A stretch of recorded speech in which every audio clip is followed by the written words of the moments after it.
Il y a quelques années, je suis passé à Aerium et j'avais, créé à la suite de ça plein, d'images d'Abraham où, je lui faisais, jouer, le rôle de prophète qui après avoir discuté de ses projets et j'avais aussi créé un petit, comme une nouvelle de science-fiction, on peut dire, sur, ce que pouvait devenir, ce qu'il essayait de mettre en place dans notre civilisation.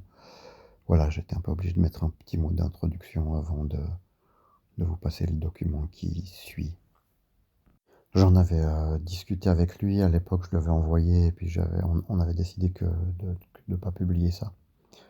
Mais maintenant, c'est différent. Parce que je voulais, rappeler ici qu'Abraham, c'était pas juste là qui fonce, il avait, des grands projets civilisateurs et il était mieux outillé que personne pour, faire advenir, cela. Et d'ailleurs, la création d'Aerium en est une preuve vivante. J'espère que ce projet va continuer à fleurir malgré les circonstances.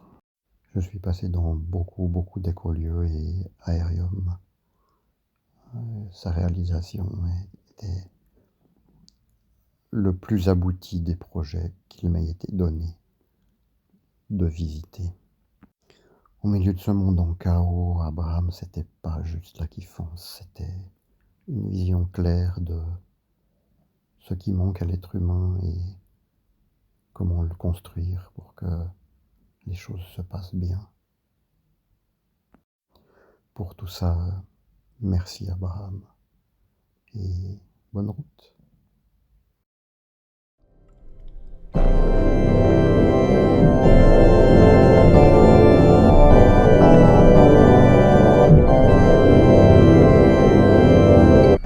Nous vivons une époque de basculement de civilisation. La fin d'un empire et un renouveau qui peinent à émerger, car nul consensus n'est possible, et il nous faudra très probablement aller jusqu'au bout de l'effondrement, pour que de ce fumier, de cet humus,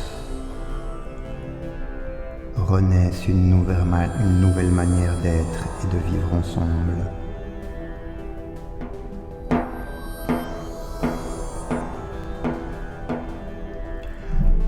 J'appelle prophète, sans aucune connotation religieuse, les personnes qui voient ce qui vient et qui travaillent à son apparition.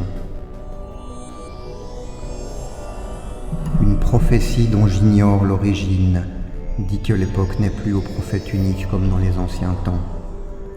Et je vois, moi, d'où je suis, des dizaines de prophètes émerger. J'aimerais ici vous conter l'histoire de l'un d'entre eux, Abraham le second. Abraham d'Aerium. Mais pour bien comprendre d'où il émerge,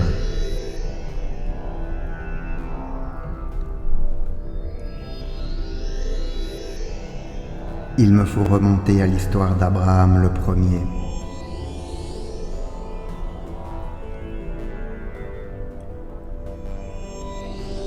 Il y a 3000 ans sur les terres du croissant fertile, des terres pleines de dieux et pleines de temples, est né le Dieu unique, le très haut, le Dieu d'Abraham le premier.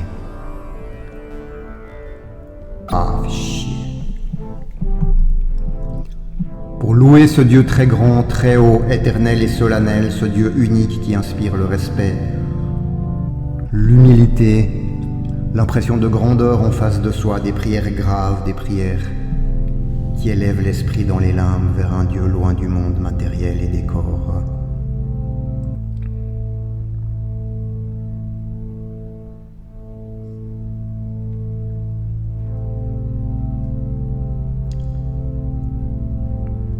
Avant cela, la manière de se connecter au sacré était tout autre. C'était par la transe et les tambours qui avaient résonné depuis l'aube de l'humanité.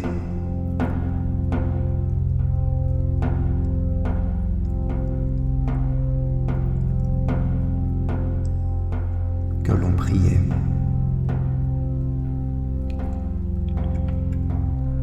Les tambours sacrés ont été chassés des lieux de culte sur les terres du Dieu d'Abraham le premier. On voulait pour faire résonner ce Dieu nouveau des instruments graves qui inspirent l'humilité.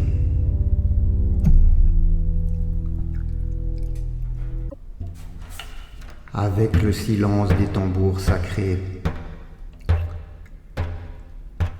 les corps se sont effacés des prières, les corps ont cessé d'être honorés, aimés et glorifiés par la transe et la danse.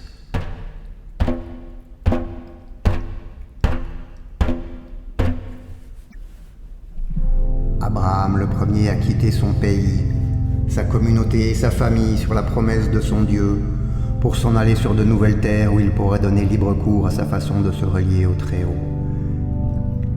Et le succès de sa façon de faire a été tel que durant 3000 ans, elle n'était que peu remise en question. Pour tout le monde, en Europe, en Orient, prier se faisait immobile, souvent en silence, et sous la guidance d'un patriarche seul habilité à définir ce qui était bon pour la vie quotidienne, comme pour la connexion avec le sacré. Durant des millénaires, d'autres prophètes sont venus, mais qui n'ont jamais remis en question ces fondamentaux. Un Dieu unique, tout-puissant, des prêtres pour nous diriger vers lui, une hiérarchie.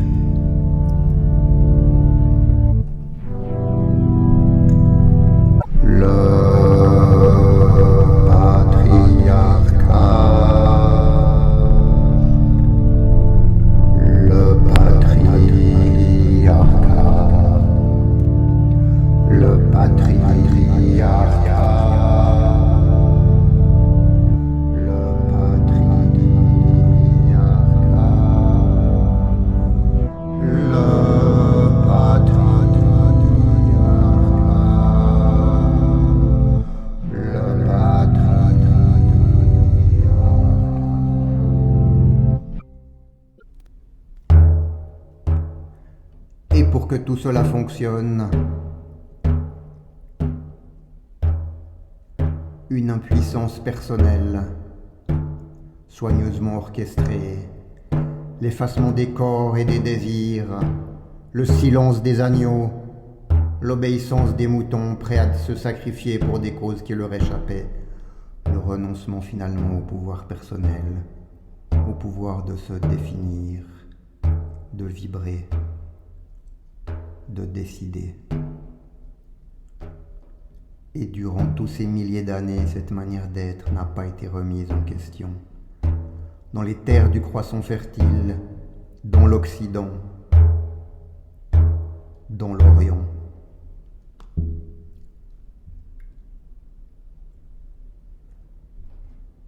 Pendant ce temps-là, sur les terres de l'ancienne Amérique, les prières s'incarnent dans le corps, les prières sont sensuelles. Prier, c'est voyager à la rencontre des esprits de la nature. Pour voyager vers cette rencontre, le chant du tambour, l'excitation, l'ivresse et la sensualité de la danse.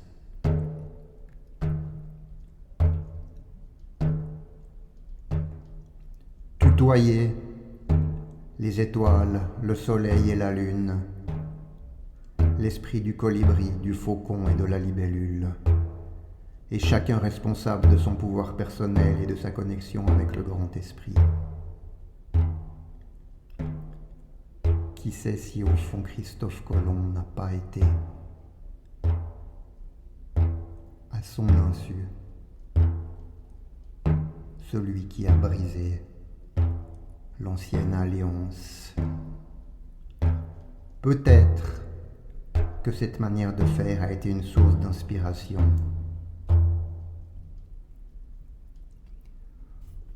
Pour ces nouveaux prophètes qui apparaissent aujourd'hui pour réviser l'alliance, pour recréer une manière d'être, pour nous enseigner à vivre ensemble sans hiérarchie, à entrer en communication avec le plus profond de nous-mêmes, pour nous enseigner une nouvelle manière d'être à soi-même et ensemble,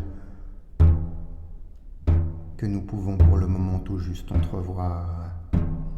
En vérité, je vous le dis, Abraham le second, dit Abraham d'Aérium, est l'un de ces prophètes.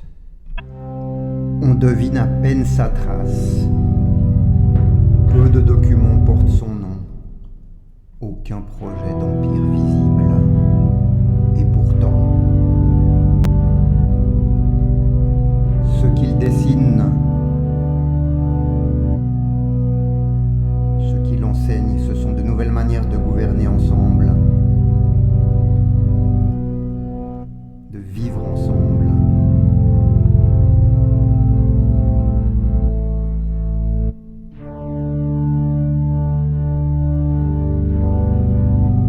Jusqu'où portera son influence maintenant, et pour les siècles des siècles, nul ne saurait le dire.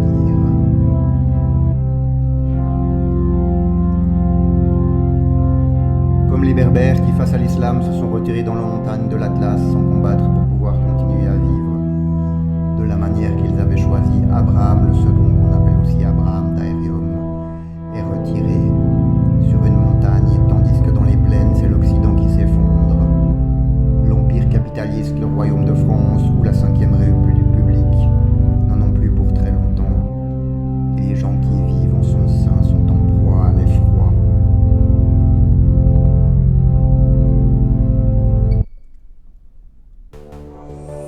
Le chaos va aller grandissant et nul ne sait encore si l'œuvre de ces nouveaux prophètes arrivera à infléchir la course de la machine de destruction des êtres et de la planète à laquelle les masses populaires sont livrées réticentes mais prises dans une nasse dont elles ne savent comment sortir.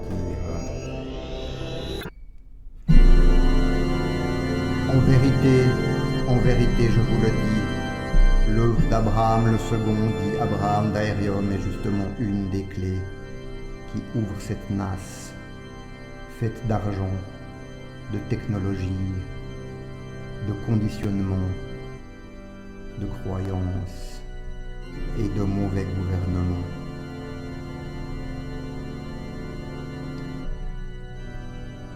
Abraham d'Aérium peut-être ne le sait-il pas lui-même, peut-être ne se sait-il pas prophète.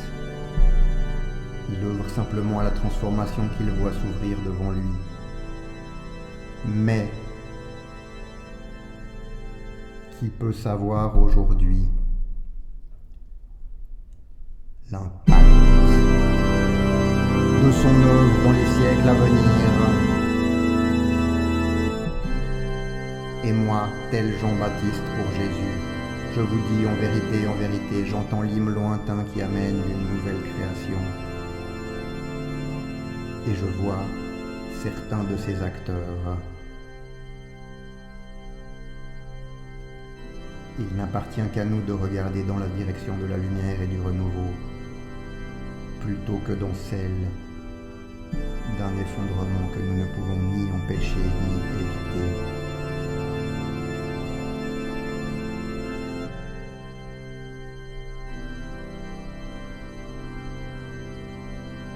Alors, tel Jean-Baptiste le fit pour Jésus, je vous dis, une grande lumière s'approche.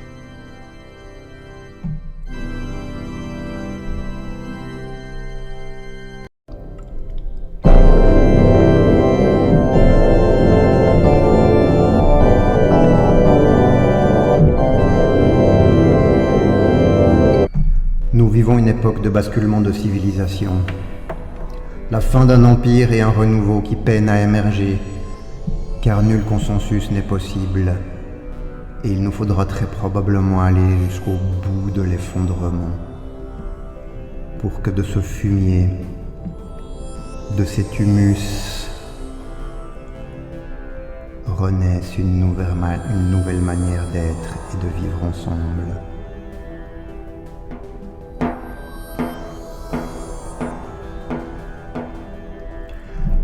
J'appelle prophète, sans aucune connotation religieuse, les personnes qui voient ce qui vient et qui travaillent à son apparition.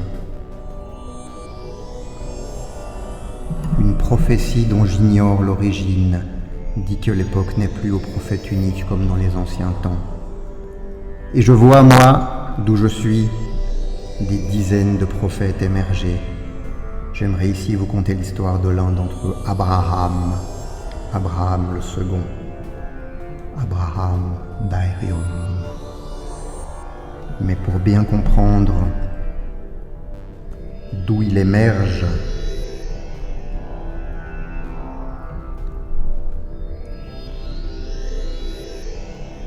il me faut remonter à l'histoire d'Abraham le premier.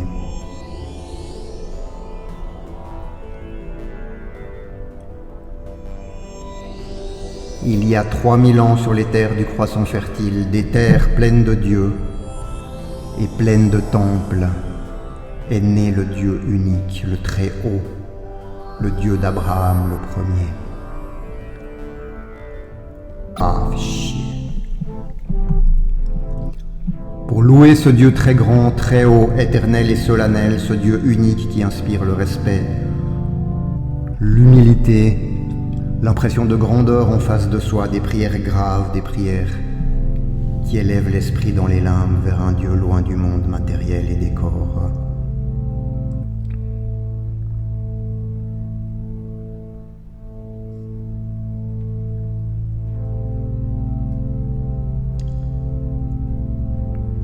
Avant cela, la manière de se connecter au sacré était tout autre. C'était par la transe et les tambours qui avaient résonné depuis l'aube de l'humanité.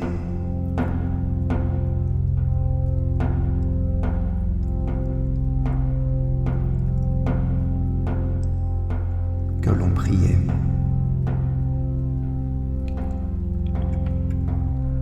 Les tambours sacrés ont été chassés des lieux de culte sur les terres du Dieu d'Abraham le premier.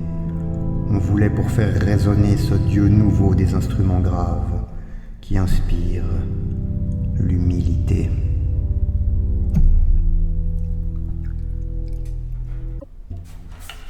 Avec le silence des tambours sacrés, les corps se sont effacés des prières, les corps ont cessé d'être honorés, aimés et glorifiés par la transe et la danse.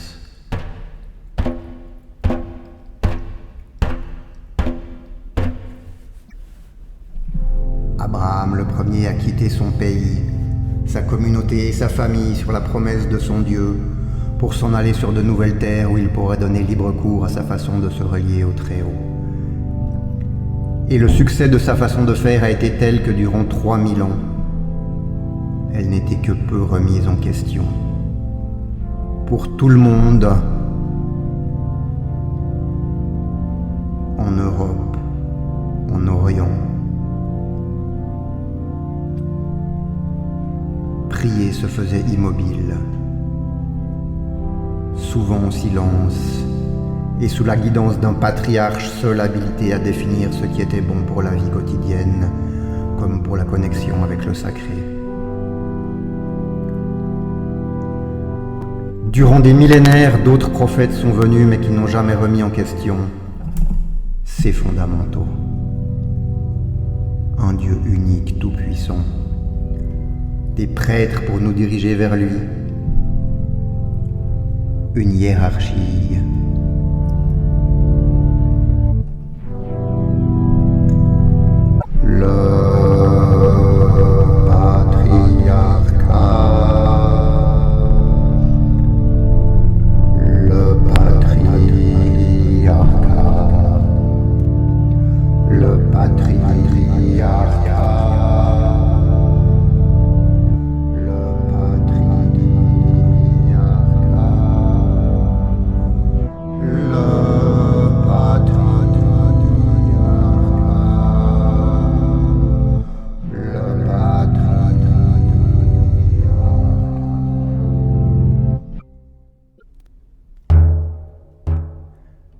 Pour que tout cela fonctionne,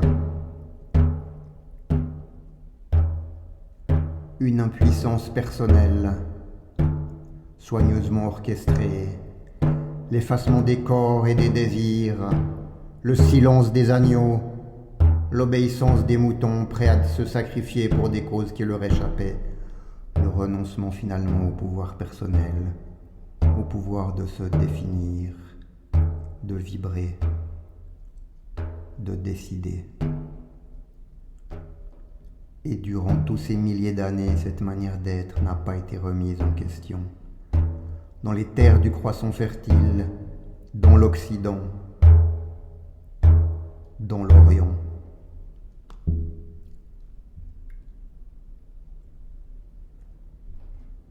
Pendant ce temps-là, sur les terres de l'ancienne Amérique, les prières s'incarnent dans le corps, les prières sont sensuelles. Prier, c'est voyager à la rencontre des esprits de la nature. Pour voyager vers cette rencontre, le chant du tambour, l'excitation, l'ivresse et la sensualité de la danse.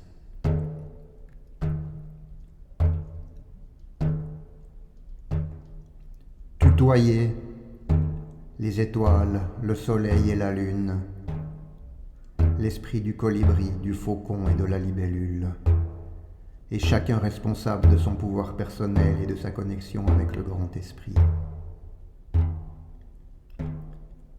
Qui sait si au fond Christophe Colomb n'a pas été, à son insu, celui qui a brisé l'ancienne alliance. Peut-être que cette manière de faire a été une source d'inspiration.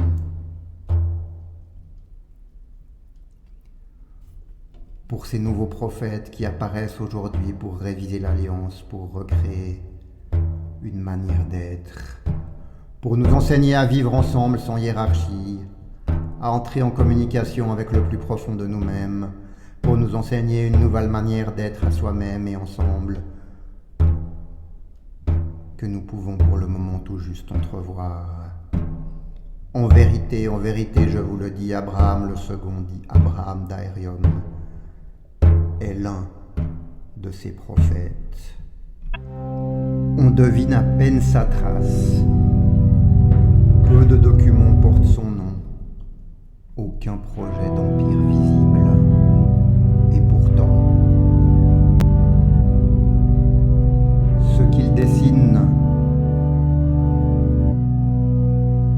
ce qu'il enseigne, ce sont de nouvelles manières de gouverner ensemble, de vivre ensemble.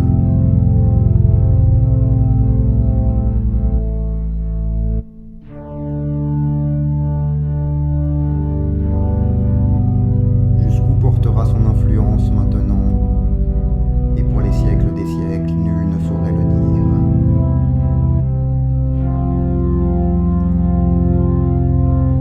Comme les Berbères qui, face à l'islam, se sont retirés dans la montagne de l'Atlas sans combattre pour pouvoir continuer à vivre de la manière qu'ils avaient choisi, Abraham le second, qu'on appelle aussi Abraham d'Aérium, est retiré sur une montagne, tandis que dans les plaines, c'est l'Occident qui s'effondre.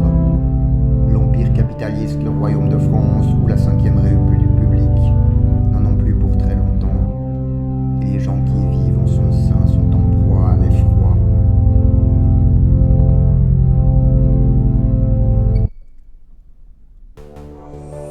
Le chaos va aller grandissant et nul ne sait encore si l'œuvre de ces nouveaux prophètes arrivera à infléchir la course de la machine de destruction des êtres et de la planète à laquelle les masses populaires sont livrées réticentes mais prises dans une nasse dont elles ne savent comment sortir.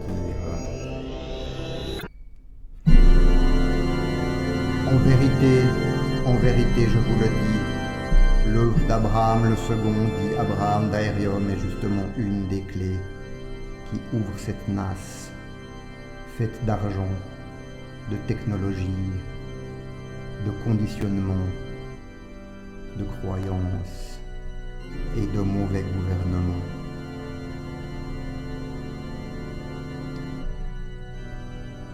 Abraham d'Aérium peut-être ne le sait-il pas lui-même, peut-être ne se sait-il pas prophète.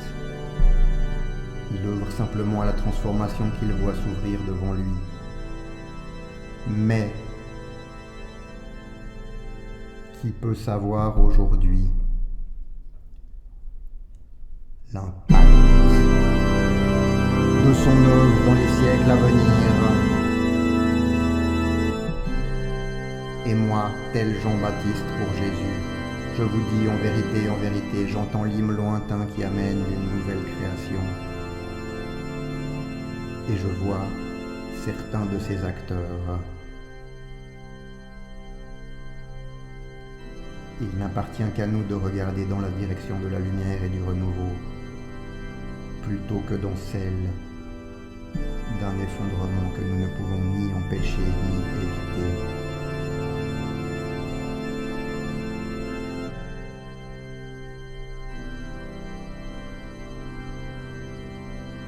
Alors, tel Jean-Baptiste le fit pour Jésus, je vous dis, une grande lumière s'approche.